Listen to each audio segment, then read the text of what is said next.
જો તમે દીવ જવાનો પ્લાન બનાવી રહ્યા હો તો કેન્સલ કરી દેજો, કારણ કે દીવ બીચ બંધ કરવાનો નિર્ણય લેવાયો છે। દીવ જવાનો પ્લાન કર્યો હોય તો કેન્સલ કરજો।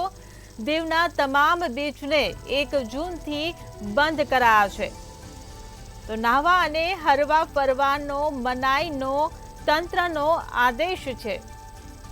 તો ઘોઘલા અને નાગવા બીચ પર મનાઈનો તંત્ર દ્વારા આદેશ ફરમાવવામાં આવ્યો છે।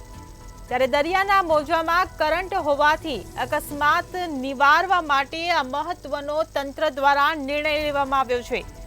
ત્યારે દીવથી આ મોટા સમાચાર કે દીવના તમામ બીચને 1 જૂનથી તંત્ર દ્વારા બંધ કરી દેવામાં આવ્યા।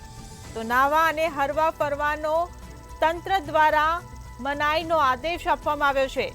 આ સાથે જ ઘોઘલા અને નાગવા બીચ પર પણ મનાઈનો તંત્ર દ્વારા આદેશ ફરમાવવામાં આવ્યો છે। ત્યારે દરિયાના મોજામાં કરંટ હોવાથી અકસ્માત સર્જાય તેવી ભીતિના કારણે કોઈ અકસ્માત ન સર્જાય અને અકસ્માતને નિવારવા માટે થઈને તંત્ર દ્વારા મહત્વનો નિર્ણય લેવામાં આવ્યો છે। હાલ ઉનાળાની જે સિઝન ચાલી રહી છે ત્યારે લોકો દરિયા કિનારે નાહવા હરવા ફરવા માટે જતા હોય છે। ત્યારે અત્યારે કમોસમી વરસાદને લઈને આ મહત્વનો નિર્ણય કરવામાં આવ્યો છે।